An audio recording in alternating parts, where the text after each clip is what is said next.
welcome in the head coach, Brent Vernon. And Coach, I know this was a big one just from the standpoint of you got a couple weeks off. You want a positive taste in your mouth kind of going into this Christmas holiday. And second half, your guys really answered the bell. They did okay. At this point in time, no win is a bad win. You take them, you enjoy them, and you move on. And with it being the last game before Christmas, it's always important to try to end on a good note.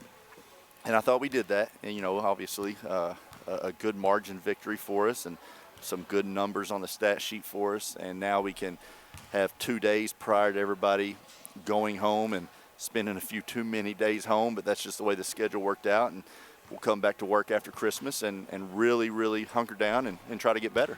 You guys closed this game on a 20-3 run. At the 9:18 mark, it was 53-47. You go on a 20-3 run to close it out. What in that last half of the second half changed? What did you do better? What allowed you to run off and hide there at the end? Well, it's something, I don't know if it's really anything we did. They had an off shooting night, which always helps you.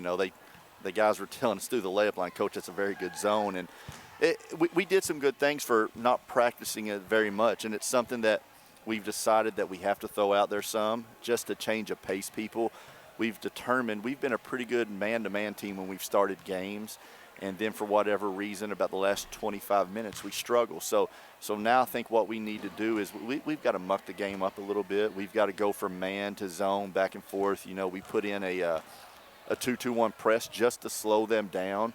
So when they cross half court, it's only about 22 seconds on the shot clock instead of pushing it down on us. And, for not working on it as long as I wish we had and had time to, I thought our slides were pretty good. We did an okay job in the zone, and it's something we're going to continue to work on and tinker with and see how much we like it as we move forward. There's been some inconsistencies offensively, and I know that's a point of just figuring out how to be better consistently. Yeah. Tonight, T.A.V. Mason had a fast start. He tied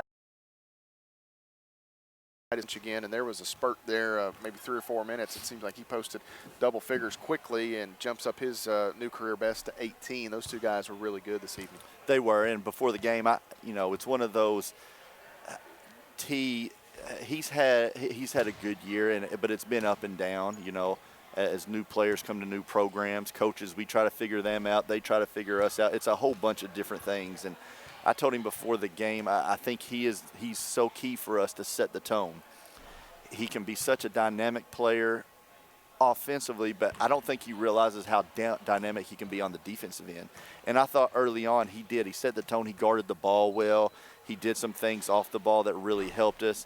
And then from there, he got out in transition and did some good things. And I thought today you saw him, one of his best floor games, take away the points. He got to the paint and finished some, but he got to the paint, and he really did a nice job of seeing guys from the inside out. And, fortunately we made some shots, but only 9 of 29. We missed a whole lot of really good looks today. And he ends up with 6 assists, as you mentioned, one off his career best there. And Coach Sam Winey continues to evolve as a player, continues to improve, and he's reached this point here midway through his sophomore season. We're seeing the best out of Sam Winey, and he was 1 board off a double-double, 12 points, 9 rebounds, which is a career high in rebounds. And this is something that I know anytime you can bring in a kid, you got him for 4 years, and you see the work that Sam puts in, that's got to be awfully rewarding for you as well as the coach. Man, it is, and I'm happy for Sam. He's a blue-collar guy. He's one of those guys that you're always sort of using as an example. He plays hard every day of practice. He shows up, he works, he wants to get better. He wants our team to win, and he could care less if his numbers are 12-9 or 0-0.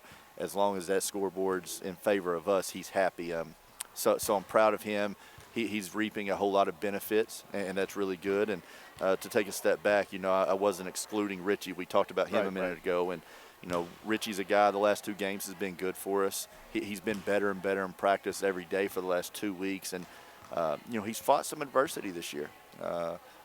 Expected a bigger role, wasn't there early, struggled finding it. We continue to talk about, here's what I need from you. The other stuff will come. And it takes these guys sometimes a little bit of time to really figure it out. And I think in the last 2 weeks, who knows what it is, but something's really clicked with him. And I've been very, very impressed with him. I've been very impressed with how he's handled things. I've been impressed with how good of a teammate he's been. he is trying more and more every day to continue to buy in more and more. And I told him as soon as I took him out late, I was proud of him, very proud of how he handled adversity and let him know that it's not going unnoticed, and he's just got to continue to do what he's doing because he's doing a very good job for us. You know, we sat here last week over in the corner, and I looked down here. Richie was working with Darius Clement, assistant coach for the Tigers, and looked down here, and he wasn't missing. I mean, you can tell the offensive skill set that he has, and it's, as you mentioned, trying to figure you guys out, you trying to figure those guys out, and this many new names and new faces. It was going to be a challenge, but still plenty of time to go. Yeah, new names, new faces, and, you know, is one of those – I'm lucky to have the friends that are coaches that I have in this league. Even after Lindsey got us good on Saturday, me and Coach Adkins sat down and talked, and one of the things that he was just telling me was it's something you go through, and I knew it'd be tougher. We lost what we lost, and it was such significant with the three big guys, but you throw in Dion and those other guys that we lost, and it was really significant. We started, with about 95% of our scoring gone. So, as a coach, I've never been through that part of it before, and we have very good players. We have very good pieces, and it's my job and to figure out what works best, and we're still working on that, and it's something that we do have to figure out and get it fixed quick. But I like how we've responded, but now we've got to work on just being more consistent day in and day out, and hopefully we'll take this win and go that route. Cool thing for you, the next time you take the floor as head coach, we'll be at Randy Vernon Court. My goal was to be there for that first one. That's going to fall on a family Christmas for me, my big one, so I won't get to be there. I thought that was going to be on the Saturday. They switched it up. I'll talk to Coach Butcher or somebody when I see him down in Williamsburg later in the year. But, that's going to be a fun one for you. I know it was a big event for your family when they did that. Fortunately, the first one comes against somebody not the Cumberland's Patriots. That may have been even more of an emotional it would have been, and it'll be special for me, obviously. And I'm glad it's not against Cumberland's that first time because it's going to be odd regardless. But coaching on that floor, it's going to mean a lot to me, and it is. It's a special place that my family, we've got a lot of ties to, and Coach Butcher is family, so to be able to work with him and him come to our classic and us goes to theirs always is special. But it'll be odd, It's something that I try not to think about too much, but, once I get back from Christmas, that's probably all I think about is that game. And, I'm going to take this time to watch a lot of film on our team and try to find some more ways to make our team better. And then when we get back on the 26th, man, it's time to really go to work and make up a lot of ground quick because taking this time off, we're not going to be in great shape. We'll have 5 practices in 3 days to get ready for 2 games. And then after that, it's like I told them, guys, the biggest 15 games you could imagine after those 2. Coach, Merry Christmas to you and the Tigers. You too, Matt. Thank you. We'll see you shortly after the new year. Yes, sir. Coach Brent Vernon and Campbellsville winning here this evening, 73-50, the final score.